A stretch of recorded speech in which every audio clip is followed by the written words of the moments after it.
the 15-member body that leads the United Nations, convened, and U.S. Secretary of State Mike Pompeo used this meeting to basically call for the overthrow of the Venezuelan government. Venezuela's president, Nicolas Maduro, was just sworn in for his second term after being elected.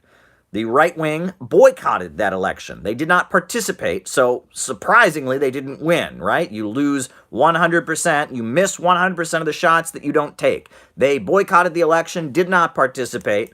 Lo and behold, Nicolas Maduro won by a huge margin, and was just reelected, inaugurated. And so now this opposition figure, this marginal figure in Venezuela, this individual named Juan Guaido, has declared himself to be the president. In front of a crowd of a bunch of his supporters, he took an oath and declared that he is the president. Now, he was never elected to the office of president.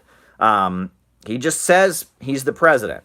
And lo and behold, U.S. President Donald Trump has declared that he agrees with Mr. Guaido, that Mr. Juan Guaido is the president of of Venezuela. Now, this is happening, and this looks to me like this is a last-ditch effort on the part of the Venezuelan opposition, because their window is starting to close, right? The oil prices are not dirt low like they were back in 2014, 2015, 2016 even. Oil prices are up again, they're not astoundingly high like they were during the Bush years, but they're reasonable. We're hovering around $50 a barrel. Meanwhile, at this point, a lot of the folks who left Venezuela when they were having the difficulties are returning to Venezuela. The situation in Venezuela is starting to stabilize. And because of that, the right-wing extremist opposition that wants to bring free market capitalism back to Venezuela is saying our window is starting to close. If we're going to be able to overturn everything that Venezuela has achieved since the rise of Hugo Chavez, since the Bolivarian Socialist Road opened up, since the defeat of the 2002 military coup, if we're going to be able to overturn it all, if we're going to be able to do that, we're going to have to do it now or never, because things are starting to improve in Venezuela. The crisis is starting to edge. Things are starting to improve. That's basically what's going on here. We've got Maduro sworn in for his second term. They've started their cryptocurrency, the Petro, that's very popular. They've got a new plan to fix up the economy, and things in Venezuela are starting to improve. And so the right wing wants to not lose their opportunity. They're hoping that they've got to be able to overthrow Mr. Maduro, because at this point, things are starting to get better. That's the story that you're not getting in the mainstream press, right? The food shortages, a lot of the problems that they were having, they've been solved. Now, things are not perfect. There are still issues with consumer goods, toilet paper, such, but they're starting to improve things. And Russia and China have stepped up tremendously to aid their comrades in Venezuela, to back them up as they try to build an independent socialist country in Venezuela. They've gotten a lot of Chinese support, a lot of Russian support. Iran has been supporting them. Nicaragua, Bolivia, other countries have stepped up. Even the new president of Mexico has been very adamant that Nicolas Maduro is the president of Venezuela, and that Venezuela is starting to improve things. So at this point, the right wing is saying now or never. They want to remove Nicolas Maduro, and they want to remove the United Socialist Party, and they want to privatize the oil, and they want to turn the country back over to billionaires and bankers. They want Wall Street and London to once again sink their fangs into Venezuela. And I want to comment, because the way this is being portrayed in U.S. media is that all of Venezuela's problems are caused by socialism, when in reality, you can see constant admissions of the fact that that's just not the case, even in mainstream American media. I made a video where the Wall Street Journal, in their weekend review, admitted that back in 2013, Venezuela's economy was doing very, very well. There were huge construction projects everywhere. The hotels had to be booked for weeks in advance. They said they were showering petrodollars on everyone. When the oil prices were high, prior to the dramatic Saudi-Obama oil price drop, things in Venezuela were actually going quite well.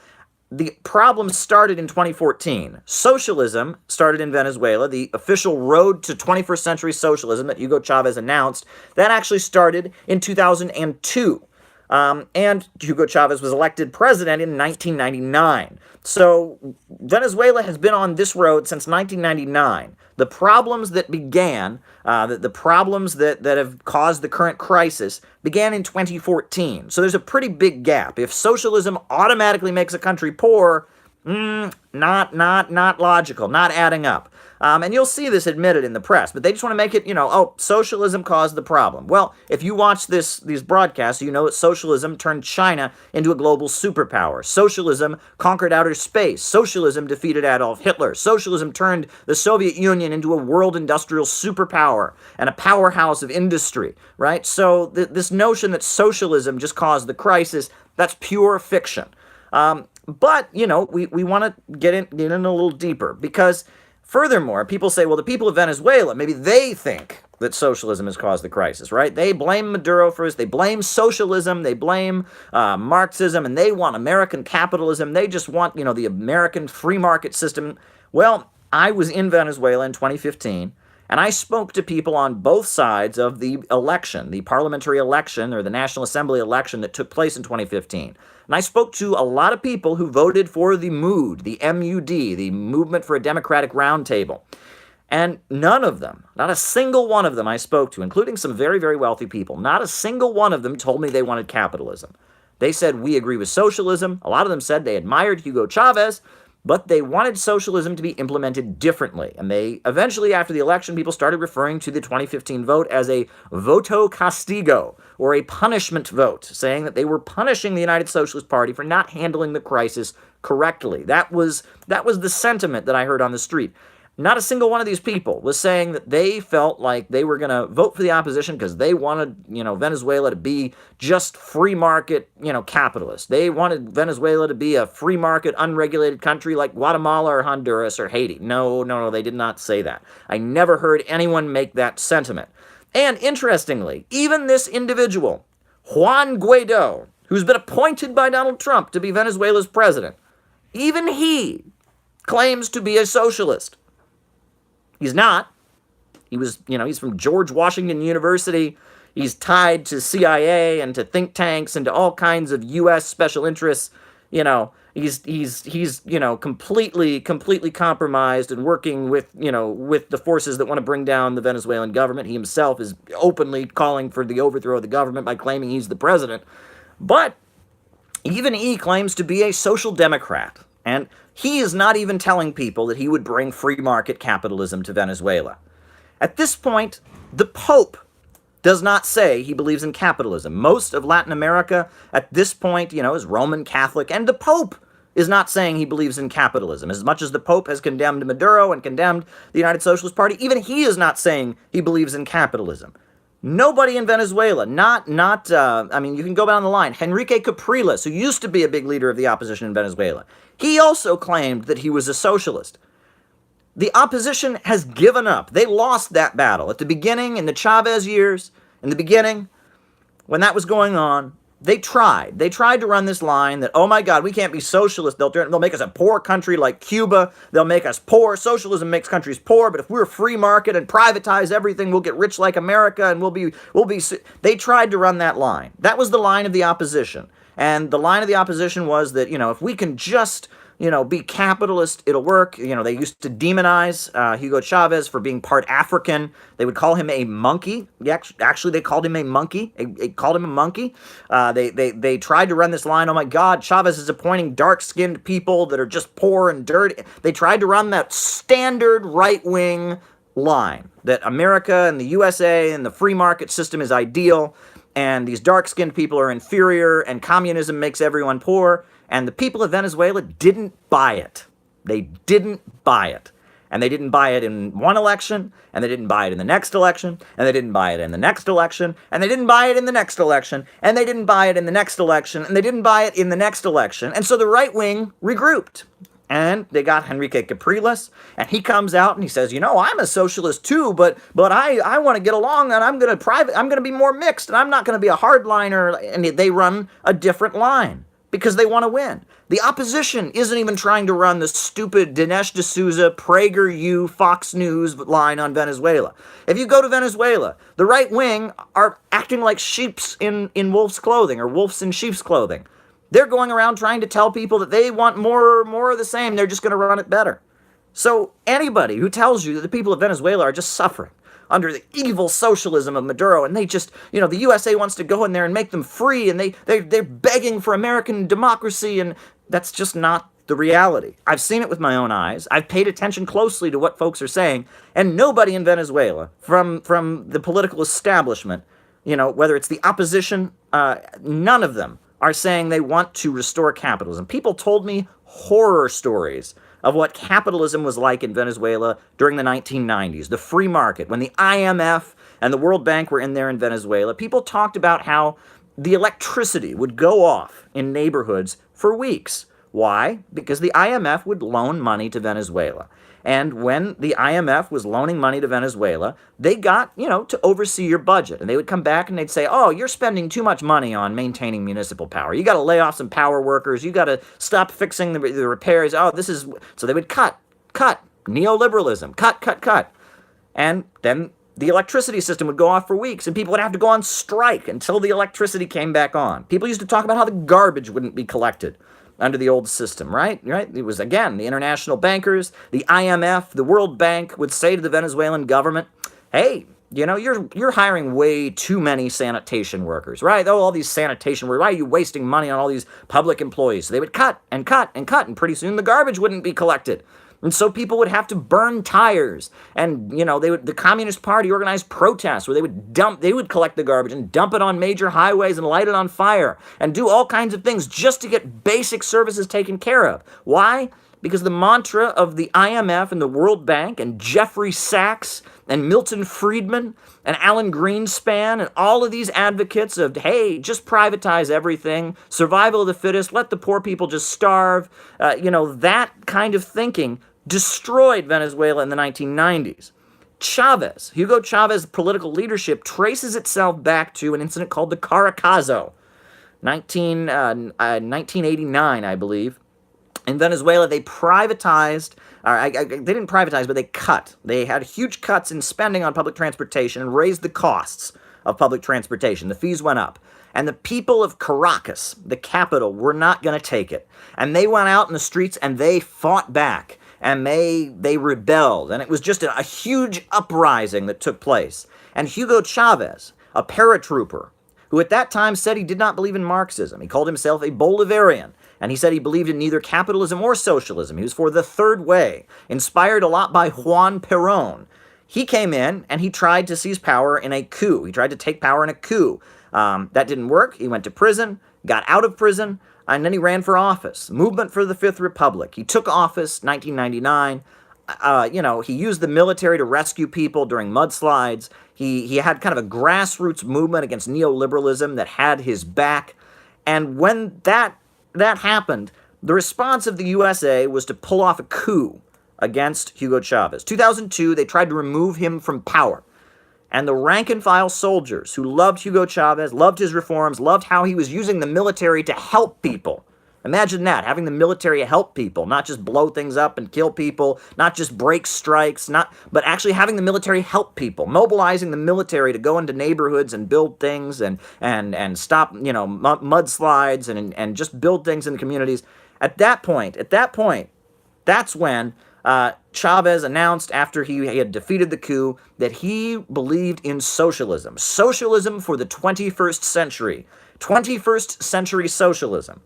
And Hugo Chavez announced it, and that it would be Bolivarian socialism. It would be a socialism rooted in the democratic and progressive anti-colonial traditions of South America, named after Simón Bolívar, the liberator, the anti-colonial fighter who defeated the Spanish colonizers and who abolished slavery on the South American continent. Bolivarian socialism.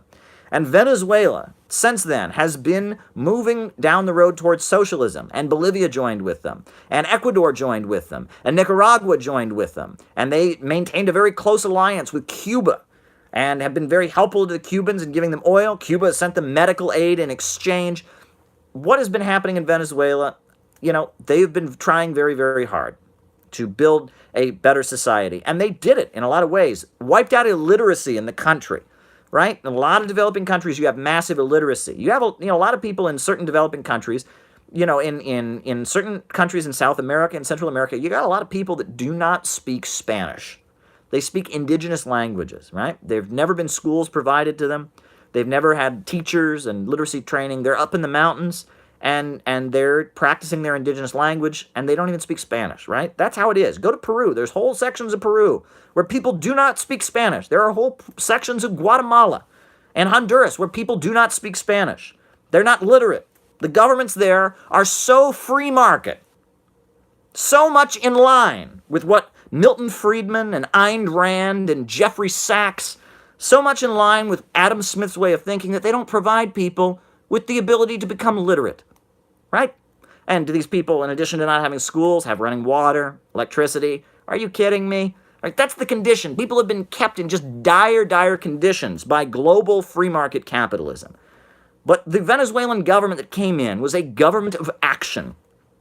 Action, right? Mobilizing the country, wiping out illiteracy, building universities, building infrastructure, building hydroelectrical power plants, and utilizing the oil profits, not as just kind of a middleman for American corporations, but having the oil revenue go into the public treasury to fund social programs. They built, I saw them with my own eyes, these healthcare clinics where anyone can just walk in, anybody, right? Me as an American, not even a citizen there, you can just walk in and get healthcare provided to you by Cuban doctors. Cuban healthcare clinics where anyone can walk in and get healthcare for free, right?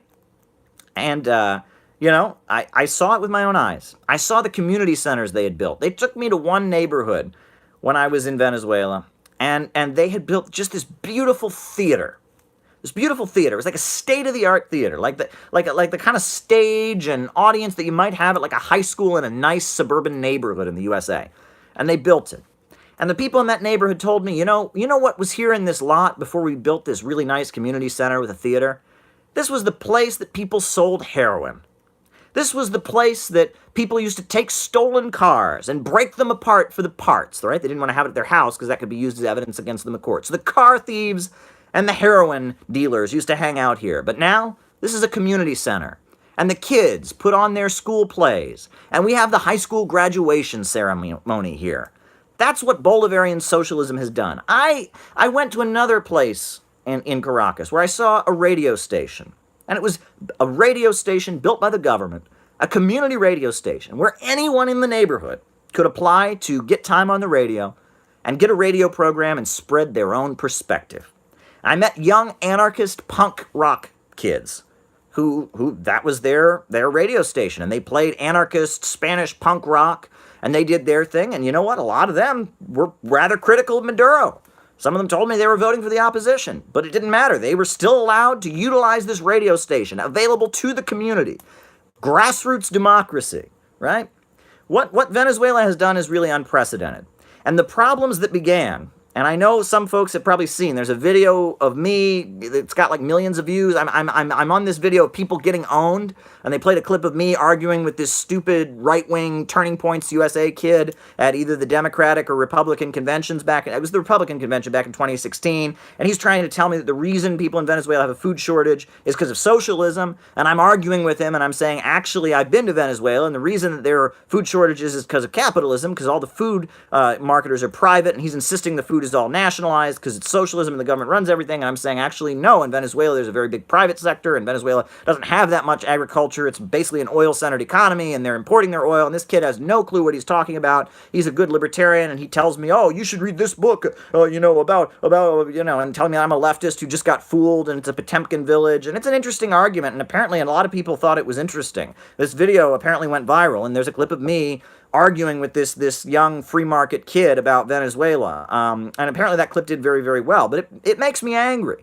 It really does make me angry seeing these people that just sit there and insist all of Venezuela's problems are because of socialism. I mean, if it wasn't for socialism, there'd still be mass illiteracy in Venezuela. If it wasn't for socialism, they wouldn't have these beautiful universities that I've seen. If it wasn't for socialism, that lot that I saw where they have this beautiful community center would still be a place for heroin dealers and car thieves to hang out, I mean, socialism has achieved so much in Venezuela. There are difficulties now, and they have been blockaded. They have been economically attacked. A lot of their money has just been straight up stolen. In Belgium, all the funds they have in U.S. banks have been frozen. They've just been robbed. There's some blatant economic warfare going on. And at the Security Council, we heard it from Russia.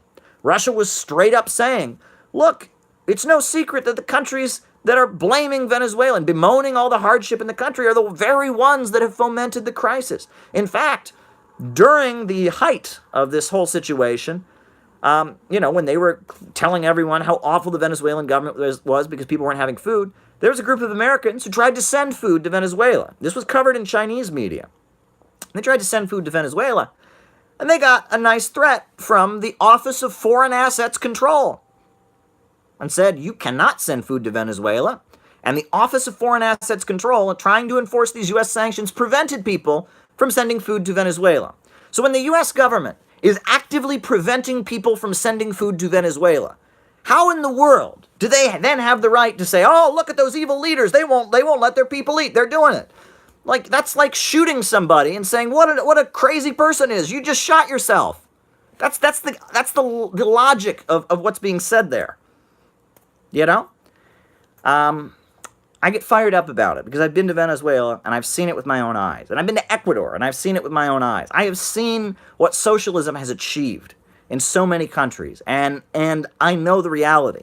And also, anybody who has walked through Ohio or Michigan or Illinois or upstate New York or Detroit in the last couple of years, that's capitalism, folks. That is the free market system playing out and taking effect. That is profits over people. That is huge global international corporations and bankers sucking the life and the wealth out of communities and devastating people.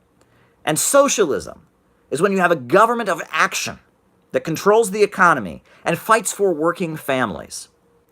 What a night it is, folks. Crazy times here. And I must say, and I don't want to get too much into this, right? Because nobody likes a naysayer. But I must say, there's a reason that these lives are so important. Because if you look at leftists in the USA, they ain't saying much about it, right?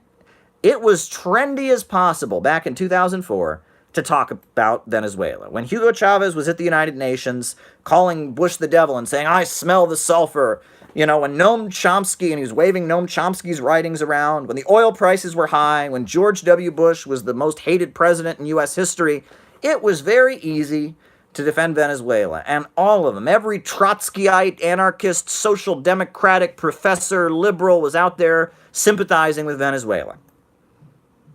But now that things have gotten harder and the Venezuelans have had to get tough, now, where's the left? Right?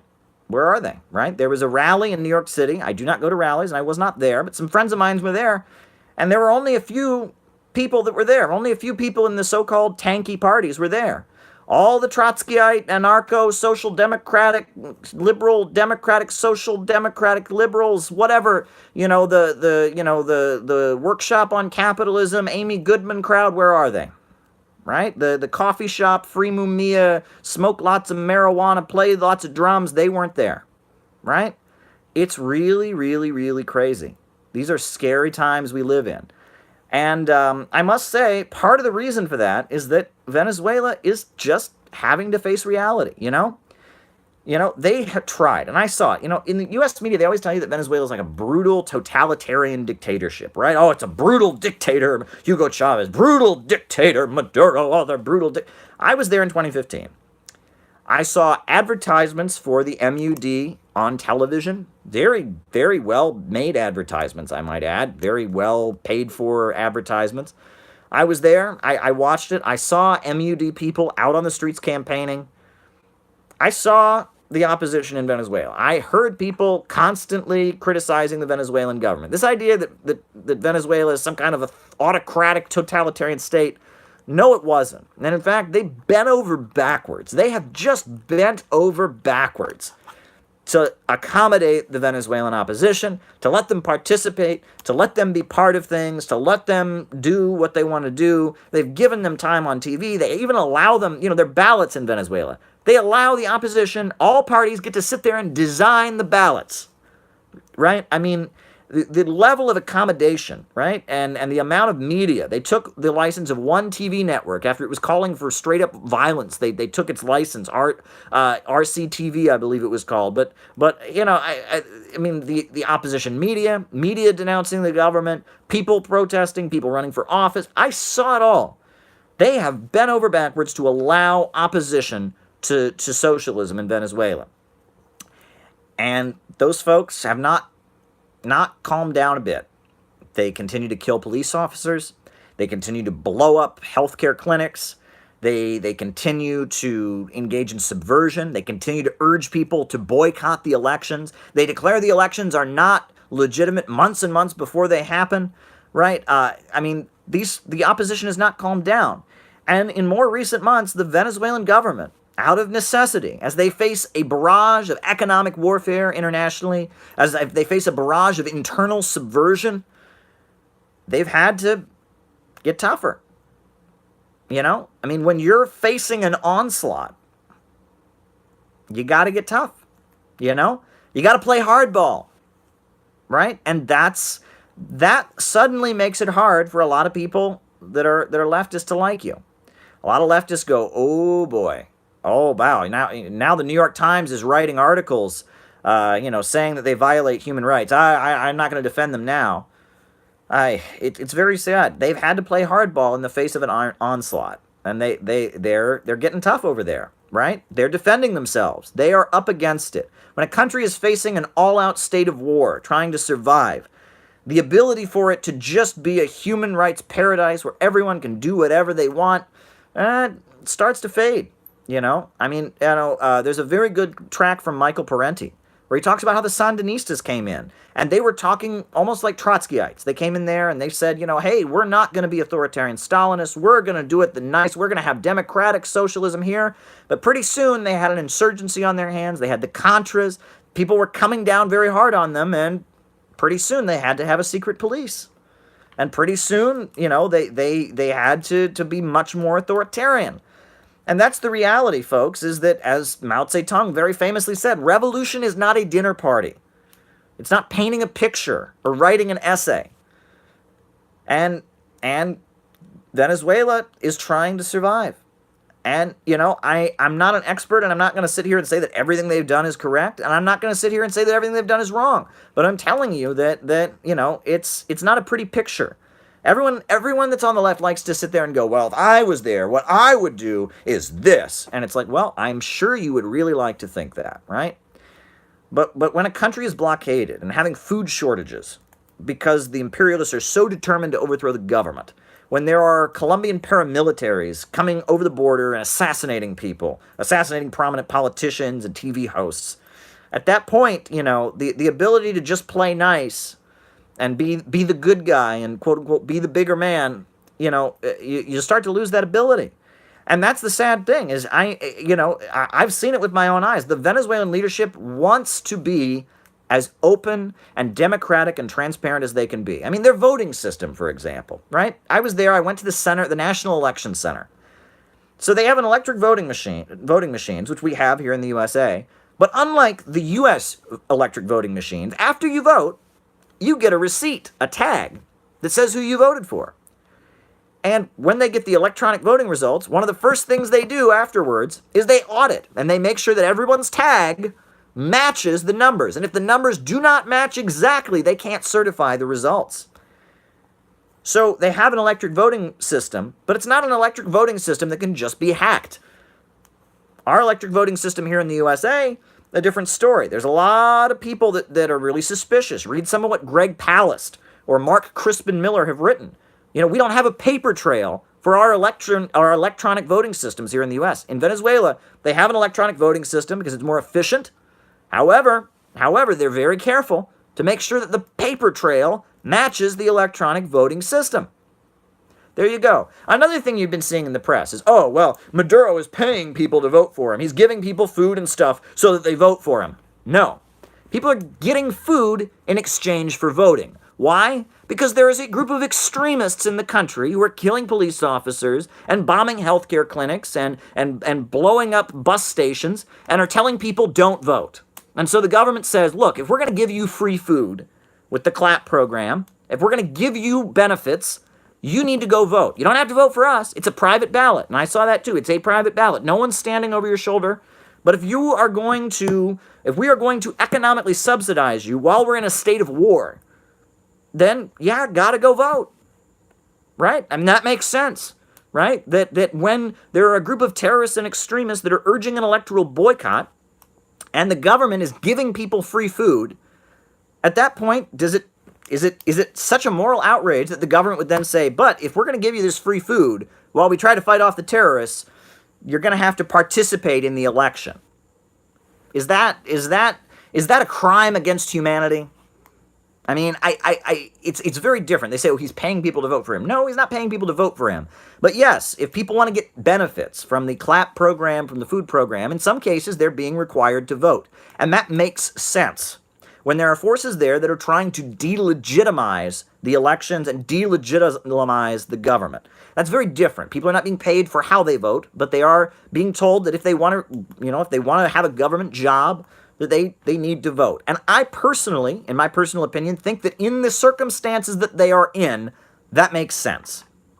But again, in an ideal society, right, in an ideal situation, maybe that wouldn't be okay. But in the situation that they are in, where they're having to make tough choices and defend themselves, that situation starts to make a little bit of sense to me. Now, a couple other things I wanted to talk about Venezuela. I'm sitting here, I'm telling you how much outrage I have about how everything's being misrepresented in the media. I've been to Venezuela, I've seen what's actually going on there, and then I turn on Fox News, or I listen to PragerU, or I hear all these people, these wise guys, how's Venezuela do it? I mean, they don't know what they're talking about. But put all of that aside, all right? Just from a purely pragmatic perspective, if I believed every lie about Venezuela, if I hated Maduro with all my guts, I would still be very, very worried right now. Why? Why would I be worried? Because not only is Venezuela, a sovereign country that the USA has no business telling who should run it, on top of that, Venezuela's locked and loaded. That military that they have, that has been the base of the revolution since day one. Hugo Chavez was a paratrooper, right? There is nobody more pro-socialist and revolutionary than that Venezuelan military. This is all this talk like, oh, well, there's going to be a coup against him. No, there's not.